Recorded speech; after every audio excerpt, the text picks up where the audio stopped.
Oi, pessoal, tudo bem? Olha a gente aqui outra vez pedindo para você pegar seu caderninho e fazer suas anotações. Ai, ai, ai. Para descontrair um pouco, né, gente? Porque às vezes a gente clica aí e diz, ai, meu Deus, vamos lá, vamos suar e trabalhar de novo. Verdade, tem isso também.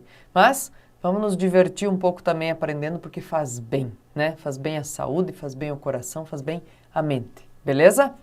Puxa lá seu caderninho e daí a gente vai junto, ó. Eu daqui, você daí, ó, tô de olho nas suas anotações. Não faz esse muxoxo pra mim, não faz essa cara de cansado, porque senão você me contagia, tá? Então, ó, muito agito aqui, muita pilha e vamos trabalhar, beleza? Vamos lá, do que a gente vai falar hoje, será? Olha na tela comigo, construção de argumentos. Não, não, não, não, não, não. Não vai embora, não vai embora. Você não está na sessão nem na aula errada. Alguém vai dizer aí do outro lado, entrei na aula de redação em vez de entrar na aula de língua? Não basta ser a mesma professora, vai ser a aula também. Calma. Não, pessoal, ok? Queridos, nós vamos falar do ponto de vista da linguagem que compõe a construção de argumentos. Quando eu estou falando de estratégias argumentativas, por exemplo, lá na aula de redação, eu estou me referindo a um aspecto da composição, da construção dos argumentos. Quando eu estou falando aqui, agora, dos aspectos linguísticos que promovem a composição dos argumentos, eu estou falando de outra coisa, ok? E é desta última coisa que vamos tratar agora, tá? Vejam, argumento não é só conteúdo, gente. Argumento depende de linguagem. E é disso que a gente vai falar. Então, vem para cá, me acompanha, respira fundo, que só vai, tá? Olha lá. Segue comigo então. Bom, pessoal, eu vou começar com um pouco de teoria, vou indicar quem são esses tios que escrevem muito bem sobre esses temas e como é que a gente pode encontrá-los, né? Em que medida fica legal entender, se amparar no que eles escrevem, tá? E depois a gente vai exemplificar, beleza? Então vem para cá, olha comigo. Pessoal, diz assim, ó. O texto como a interação, reenviando a um objeto empírico, selecionado ou transcrito para análise, indissociável do contexto que ele contribui para forjar e caracterizado não pelas determinações exteriores, mas pelas dimensões que o próprio discurso marca reflexivamente como pertinentes. O discurso é um lugar da observabilidade da língua, em sua atualização num contexto empírico. Alguém vai dizer, nossa, aí do outro lado, que palavras bonitas, né, prof? Mas sabe que eu não entendi muito bem o que ele quer dizer? Então vem para cá. Ó, pessoal, primeiro vamos entender quem é a figura e por que é tão importante. Gente, ó, o Luiz Antônio Marcuschi foi um professor que, de fato, olha, meio que revolucionou, um dos professores que revolucionou a concepção de texto, interação, gêneros textuais, gente, marcadores discursivos e, obviamente, relação de argumentação em contexto, tá? Eu digo que ele meio que revolucionou porque ele é um desses professores cujas obras, né, estão aí no mercado desde os anos 90 para cá, orientando, gente, e melhorando cada vez mais a nossa condição de leitores e observadores de linguagem em contexto, tá? Agora vem para cá, se tem algumas palavras que ficaram difíceis aí, me acompanha que a gente vai conversando um pouco, esse peso vai embora, tá? Então vem para cá, ó. Ele diz assim, ó, que o texto como a interação, reenviando a um objeto empírico. Então vamos lá, primeiro, interação a gente está atento para o fato de que é o quê? É uma relação de ida e volta, né? É um caminho entre quem emite uma mensagem e quem a recebe. Então, por isso que a gente vai falar de emissão e recepção de textos, tá? Objeto empírico, gente. Ó, empiria, ou a ideia de empirismo, tem a ver com prática, experiência, experimentação, tá bem? Diz, ó, selecionado ou transcrito para análise. Indissociável do contexto. O que quer dizer isso? Eu não posso, pessoal, pegar um texto, seja ele do tamanho que for, e simplesmente tirar de contexto sem prejuízo de sentido. Sempre vai haver algum prejuízo de sentido, tá? quando eu recorto um pedaço de texto, quando eu adapto uma sistematização, enfim, quando eu recorto de alguma maneira, eu sempre vou estar trabalhando com alguma perda de significado aí, tá? Muito bem. Do contexto, por quê? Porque esse mesmo contexto, ele vai dizer fez o quê? Contribuiu para forjar, ou seja, gente, para gerar. E caracterizado não pelas determinações exteriores, mas pelas dimensões que o próprio discurso marca reflexivamente como pertinentes. Vejam, ele está falando do texto aqui, pessoal, como objeto, como instrumento do discurso, né? O que é o discurso? Pessoal, a gente tem que tomar muito cuidado, né? Discurso não é só aquilo que se faz atrás de um púlpito com um microfone. Não. Discurso, gente, é todo e qualquer uso instrumental da palavra, tá? Então, por exemplo, aqui a minha aula é um tipo de discurso. A sua conversa, na sua conversa em casa, você estabelece, você gera com as pessoas uma interação por intermédio do discurso, né? Então, o discurso seria essa instrumentação por intermédio da qual a gente estabelece a comunicação, gente. Ah, legal, a gente vai pegando essas sistemáticas, ok? Então, se ele vai tratar aqui, gente, da ideia de que não pode, né, dissociar o texto do seu contexto sem perda de sentido, porque ele é usado aí para forjar as dimensões que o próprio discurso marca como pertinentes, então ele vai dizer que o texto também tem suas propriedades marcadas por escolhas de linguagem e pela construção elaborada dos argumentos. Tudo bem? Vamos lá? Então, ó, se encontrar coisas sobre texto, gente, gêneros textuais, escritas pelo Luiz Antônio Marcuschi, vale a pena, tá? Quiser interagir, quiser ler, vale a pena para você ter mais ideias a respeito, tudo bem? Então, segue lá comigo. Ó, aí, pessoal, eu peguei aqui para nós um quadro, tá? E esse quadro vai nos ajudar bastante aqui a perceber como é que as qualidades de uso de linguagem podem nos ajudar a elaborar os argumentos, ok? Então, vejam, que tipos de argumentos podem surgir num texto, pessoal? Daí, ó, tem um quadrinho que vai seguir aqui, aqui, né? E aqui, tá bom? Então, vejam lá, pessoal. Primeiro, eu posso estabelecer um argumento pelo uso da linguagem de contradição. Por exemplo, ó, os qualificativos imediata e honrosa tornam-se, então, incompatíveis. Devemos, nesse caso, escolher um dos termos da alternativa. Se adotamos a moção, não podemos ter uma paz imediata e honrosa. Veja, opa, prof, pera lá. Aqui, gente, é um texto que vai ser de um argumento jurídico, tratando justamente de dizer como é que se alcança a paz, né? E daí ele diz, espera lá, se eu quiser uma paz imediata, ela não vai ser honrosa, tá? Porque vai ter muito derramamento de sangue, vai ter muito conflito imediato para gerar a paz. E se eu quiser uma paz honrosa, eu tenho que construí-la passo a passo. Olha que interessante. E por isso ele usa dois conceitos que ele coloca em contradição. Ele diz, ó, esses dois conceitos são contraditórios, gente, tá? Eu tenho que escolher um deles. Então, é um meio de argumentar. Eu pegar dois conceitos e colocá-los em xeque, em paradoxo, em questão, ok? Muito bem.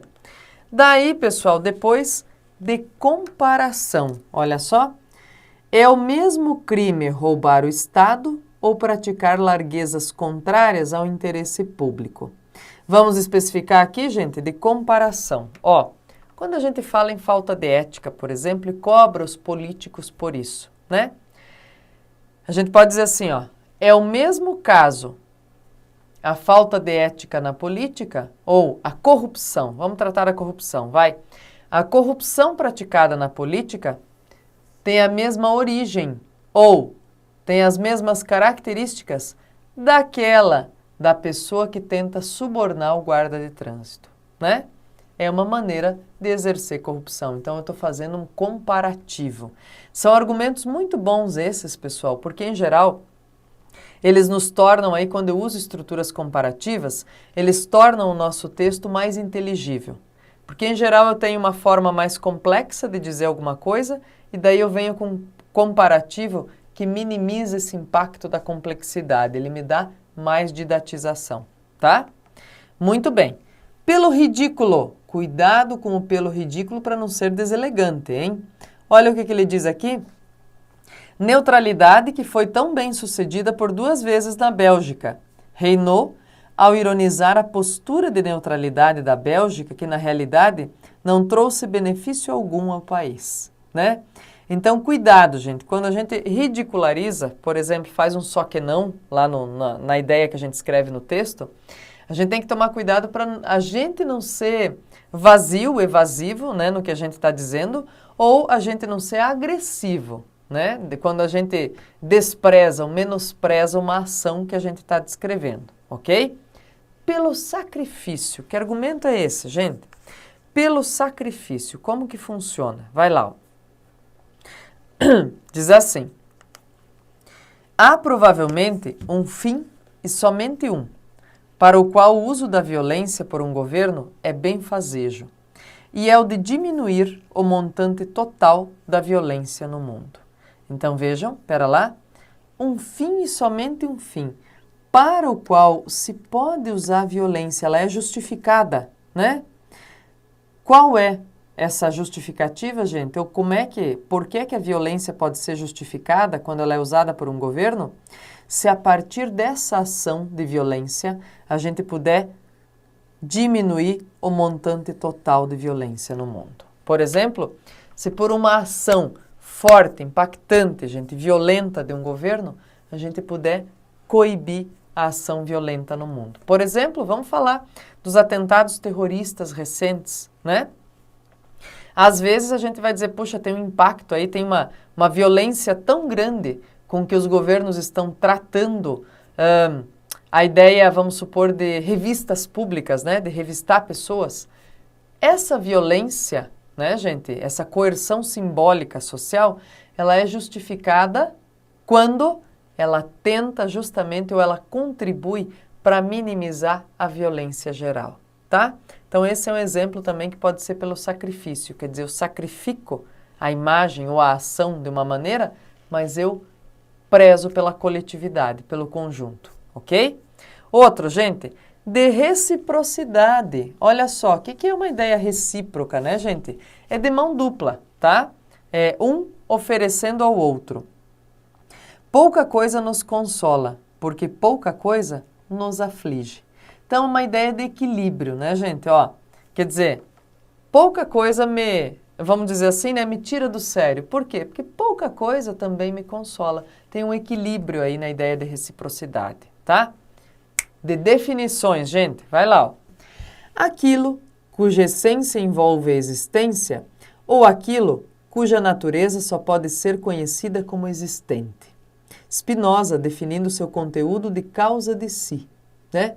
Então vejam, inclusive, gente, essas frases aqui de pensadores, de sociólogos, de filósofos, podem nos ajudar e servir de intertexto nos nossos textos, tá? Vale a pena observar aí, ok? Então vejam, de definição é isso, ele está usando uma definição, né? Dizendo, ó, que causa de si é aquilo cuja essência envolve a existência, certo?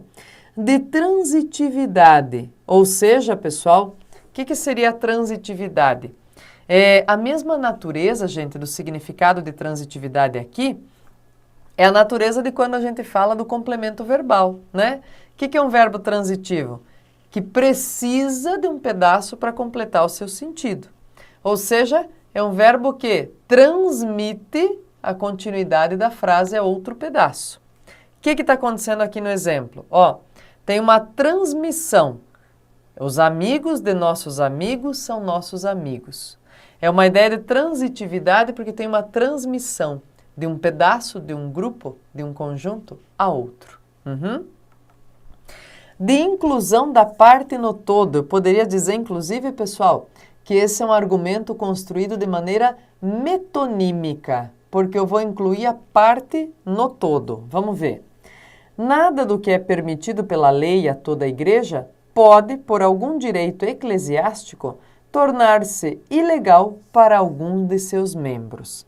Então, pera lá, né? Eu tenho aqui uma parte incluída no todo, ou seja, se algo é permitido pela lei de toda a igreja, eu não posso ter alguém, um membro dessa mesma igreja, sendo contra por algum direito eclesiástico, tendo isso como ilegal, né? Julgando uma ilegalidade a partir disso. Então, não, ok? Outra, gente, posso construir um argumento de justiça. Olhem com a prof, vamos ver. Diz assim, ó. Essas frações de homens, que não têm mais do que pedaços de carne, recebem a mesma quantidade de alimentos que os prisioneiros em perfeita posse de seus corpos. É uma grande injustiça. Proponho que esses prisioneiros recebam rações alimentares proporcionais à quantidade de corpo que ainda possuem. Nossa, gente, impactante e doloroso isso, né? Mas se a gente pensar em outras análises, é a ideia do argumento por justiça. Quer dizer, você deve receber por merecimento, né? A ideia da meritocracia entra aí, pessoal, o argumento de justiça, do que é justo com as pessoas. É o tanto pelo qual elas lutam que elas recebam, ok? Daí, de probabilidade, gente, olha lá, ó.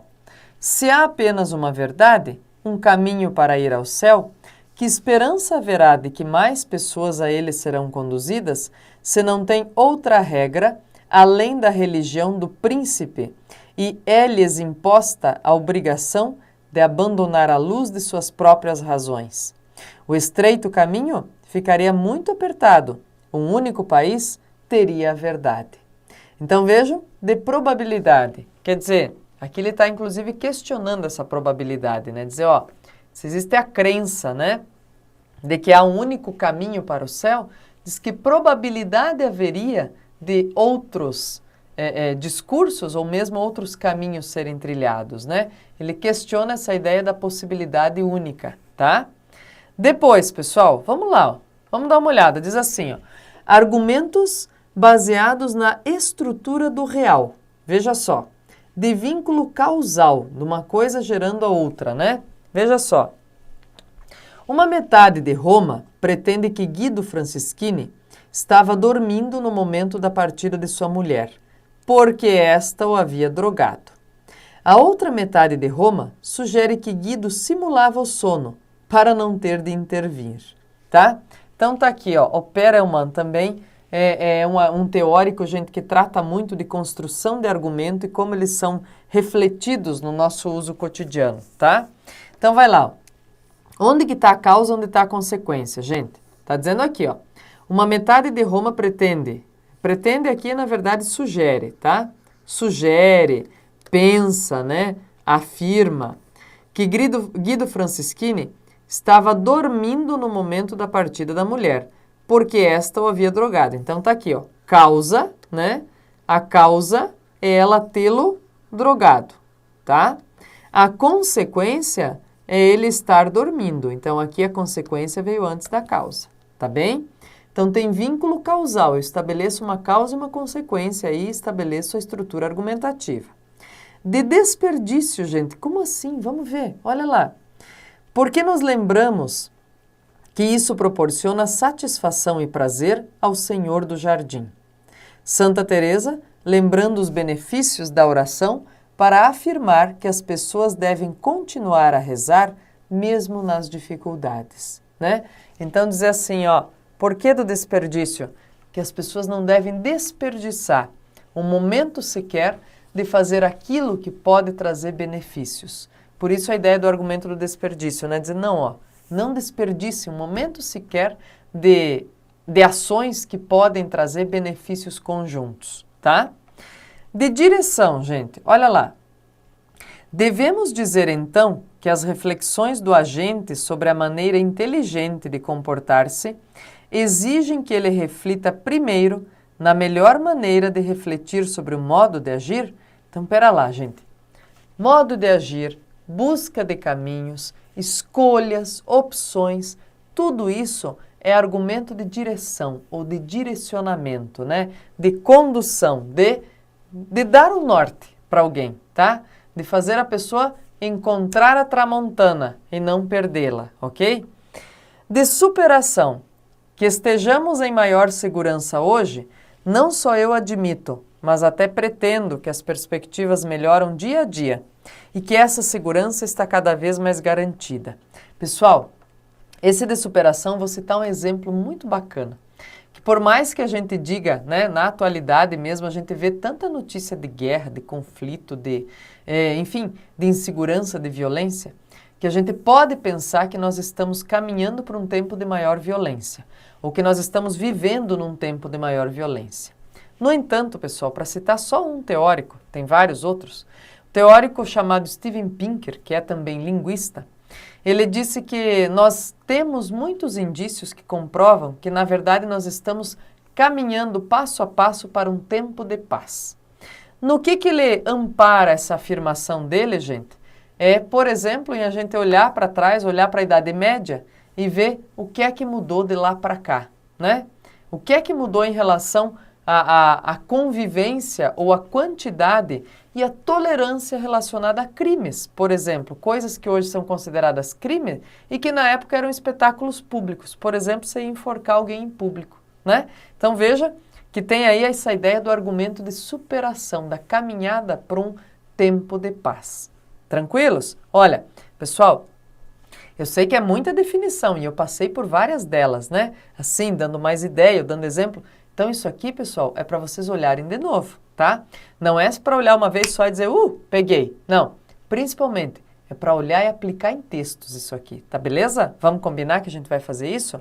Daí, falando em aplicar em textos, a gente vai falar um pouquinho, gente, ó, de um texto aqui como exemplificação para isso, tudo bem? Então tem outros aqui argumentos de realidade, antes de falar do texto, que eu quero tratar aqui que vão justamente trazer para nós dentro do contexto aí essa reflexão do conteúdo, tá? Vem para cá, para o outro quadrinho então comigo, ó. Tem, por exemplo, ilustração, modelo e analogia. Às vezes a gente embarca tudo, né? E diz assim, ó, tá tudo no mesmo navio, é tudo analogia. Não é bem assim, tá? Então quero comparar esses elementos aqui para nós, tá? Primeiro, antes de ir ao texto. Vejam lá. De exemplo, gente, diz lá, ó. Assim como a única maneira de demonstrar respeito por aquele que sofre de fome é dar-lhe de comer, assim também o único meio de demonstrar respeito por aquele que se pôs fora da lei é reintegrá-lo à lei, submetendo-o ao castigo que ela lhe prescreve. Bem, nós temos um exemplo aqui, então, de aplicação, né? Então, ele está querendo tratar de quem? Está querendo tratar de quem não cumpre a lei. Mas ele usa o exemplo, a relação aí é de exemplo, de quem tem fome, né? Para justamente justificar a proposição dele. De ilustração, gente, vamos ver. As dificuldades é que revelam os homens. Assim, quando sobrevém uma dificuldade, lembra-te de que Deus, como um professor de ginásio, fez-te enfrentar um jovem e rude parceiro, o Epitecto, né?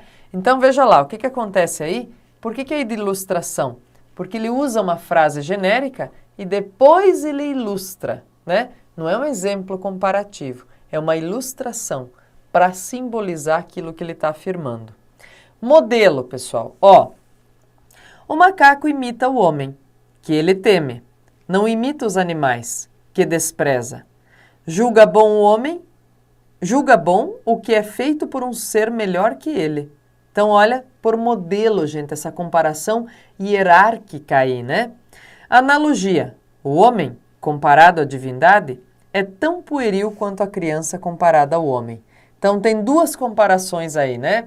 O homem com a divindade e o homem com a criança. Por isso, a ideia de analogia. Vamos aplicar isso num texto? Vem para cá. Vamos juntos, ó.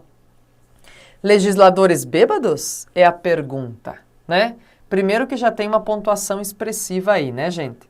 Daí diz assim, ó. Nunca fui muito simpático à lei da ficha limpa. Até acho que dá para defendê-la por razões táticas. Mas, conceitualmente, eu a vejo como uma limitação do poder do voto do cidadão. Em princípio, eleitores deveriam ter a possibilidade de escolher alguém com problemas com a justiça. Pense num Robin Hood Ou, num exemplo menos mitológico, num Lula em 2018. Não recomendaria reconduzir tão cedo o PT ao comando do governo federal, mas impedir o principal líder do partido de concorrer não soa lá muito democrático. Vejam? E além de tudo, ele está mexendo num vespeiro de polarização política aí, né, gente? Tem que ser muito elegante para não ser xingado nessas horas. Bem, como é que ele está trabalhando aqui com a explicitação, gente, dos elementos do texto? Ó, primeiro, ele já coloca a opinião dele logo no começo para dizer, ó, eu não sou daqueles mais simpáticos, nunca fui, né, de nutrir, de morrer de amores pela lei da ficha limpa. Aquela lei que impede, gente, condenados em instância colegiada de justiça a se candidatarem a cargos eletivos, né? Depois já dessa afirmação, desse elemento que dá aí a opinião dele, o que ele já apresenta? O exemplo, né? E já vai ele aqui fazer um exemplo e uma comparação. Ele faz as duas coisas aí que a gente percebe, né? Muito bem. Depois, gente, vamos ver. O que ele diz? Seja como for, então quer dizer, de qualquer jeito, a ficha limpa veio para ficar, goste ou não goste, né? Isso dito, não gostei da decisão que o STF tomou nesta semana de determinar que apenas as casas legislativas têm poder para tornar inelegíveis políticos que tiveram suas contas reprovadas pelos tribunais de contas estaduais e municipais. O juízo parece contrariar a própria lógica da ficha limpa, que é a de submeter a filtros técnico-jurídicos, os nomes que serão apresentados ao crivo do eleitor. Não há dúvida de que os tribunais de contas são órgãos mais técnicos do que câmaras e assembleias, que são instituições eminentemente políticas. E se é para decidir politicamente e não tecnicamente, então faria mais sentido dar esse poder diretamente ao eleitor, revogando a ficha limpa. Então, olha a proposição dele, gente. Revogar, ou seja, mudar a lei da ficha limpa, tirá-la de aplicação. Não sei se as pessoas que escreveram essa lei estavam bêbadas, como sustentou o ministro Gilmar Mendes. Olha, gente, a relação explícita que ele vai fazer com o título aqui, com a pergunta, né? Mas cometeram erros. Parece-me escandaloso que tenham equiparado a exclusão por órgão profissional a uma condenação judicial em segunda instância. Consigo imaginar algumas razões virtuosas que poderiam levar um advogado a ser expulso da OAB. Por exemplo, denunciar o corporativismo da ordem é a mais óbvia. O ponto central, me parece, é que a ficha limpa tem como pressuposto uma concentração equivocada, que é a de que é possível corrigir o eleitor fabricando leis e decretos que o impeçam de escolher errado. Vejam, olha o uso das aspas aqui, gente. Corrigir e o errado, né? Então, pontuação expressiva também ajudando na argumentação. Pessoal, minha sugestão para você, ó. Eu fiz a leitura do texto, pontuando e avaliando que ele usou exemplo para ilustrar o tempo todo aquilo que ele estava afirmando, né? Qual é a minha sugestão? Que você pegue os nossos quadrinhos lá que a gente estava olhando e vai tentando aplicar aqui outros elementos que ele fez uso na normatização aí da proposta dele, tá? Depois, vou dizer a você, pegue textos publicados também como textos bons, muito bons e excelentes de vestibulares e do Enem e faça a aplicação dos quadrinhos sobre a linguagem usada para construir argumentos nesses textos. Isso dá, pessoal, repertório de leitura para eles, para nós entendermos melhor como aplicar isso na nossa produção e na nossa leitura de questões, ok? Aí depois você conta para mim como é que está a sua produtividade. Conversa comigo, compartilha, conta para mim, tá? Elabora, diz lá, professora, tá difícil de aplicar esse tal exemplo. Vamos lá, conversa conosco, porque às vezes o jeito de a gente conversar já dá uma luz, né, naquilo que a gente precisa elaborar. Tudo bem? Pessoal, um abração, um beijo para todos. Trabalhem, estudem com carinho e dedicação. Já nos vemos em outra aula.